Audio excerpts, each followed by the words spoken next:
উত্তরে হাওয়ার দাপটে নভেম্বরের শুরুতে আরও নামল পারদ। কলকাতায় আজ সর্বনিম্ন তাপমাত্রা 18.3 ডিগ্রি সেলসিয়াস, যা স্বাভাবিকের থেকে 3 ডিগ্রি নিচে। কলকাতার পাশাপাশি জেলাতেও নেমেছে তাপমাত্রার পারদ এবং যেমনটা জানা যাচ্ছে আগামী সপ্তাহে নিম্নচাপের সম্ভাবনা রয়েছে।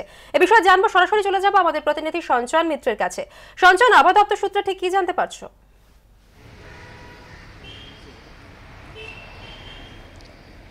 দেখো, বাধাহীন উত্তরে হাওয়া, তার জেরে তাপমাত্রার পারদ ক্রমশ নামছে। কলকাতায় ধারাবাহিকভাবে তাপমাত্রা নামতে নামতে আজকে 18.3 বলা যেতে পারে 2006 সাল থেকে আর 2021 পর্যন্ত এই 16 বছরের মধ্যে নভেম্বরের প্রথমার্ধে এটাই সর্বনিম্ন তাপমাত্রা। হ্যাঁ, এর আগে 2005 সালে 18.2 ডিগ্রি সেলসিয়াস হয়েছিল কলকাতায় নভেম্বরের শুরুতে। ফলত সামগ্রিকভাবে এই শীতের পরিস্থিতি বেশ জমকালো বলা যেতে পারে। পশ্চিমের জেলাগুলোতে তাপমাত্রা ইতিমধ্যেই 14 ডিগ্রির ঘরে নেমে এসেছে। পুরুলিয়ায় গতকালকেই 14.5 ছিল।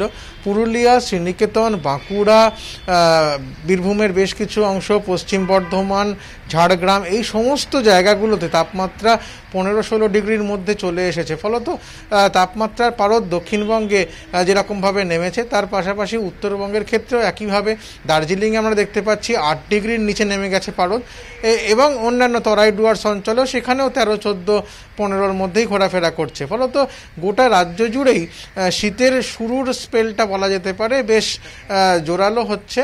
এবং আগামী সপ্তাহে, এই সপ্তাহের শেষের দিকে যে নিম্নচাপ তৈরি হবে তার জেরে কিছুটা হয়তো বাধা পেতে পারে উত্তরে হাওয়া।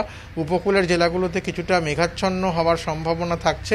ফলত সেখানে হয়তো কিছু ধাক্কা খেতে পারে। সামগ্রিকভাবে শীতের পরিস্থিতি আপাতত বজায় থাকছে গোটা রাজ্যেই। ধন্যবাদ সঞ্চয়। সত্য অন্তহীন, সত্যের খোঁজও তাই, সত্য সন্ধানে তাই আমরা অক্লান্ত, অকুতভয়। এবিপি আনন্দ নতুন ভাবনার প্রতীক, যা মনে মুক্ত, তথ্যে যুক্ত এবং যাবতীয় সীমানার বাঁধন থেকে মুক্ত। সীমা না শব্দটির মধ্যে লুকিয়ে আছে মানা শব্দটি, যেন চোখ রাঙানি এক অদৃশ্য বেড়াজাল, যা আটকে রাখে আমাদের এক ছোট্ট গণ্ডির মধ্যে। একমাত্র সঠিক খবরই গড়ে তুলবে এক মুক্ত সমাজ। সেই জগৎ গড়ার লক্ষ্যে কোনো সীমানার ঠুকুটি আমরা মানব না। এবিপি আনন্দ এগিয়ে থাকে, এগিয়ে রাখে।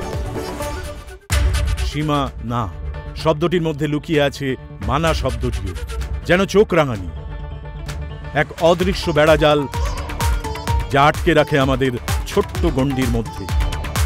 একমাত্র সঠিক খবরই গড়ে তুলবে এক মুক্ত সমাজ। সেই জগৎ গড়ার লক্ষ্যে কোনো সীমানার ভ্রুকুটি আমরা মানব না। এবিপি আনন্দ এগিয়ে থাকে, এগিয়ে রাখে।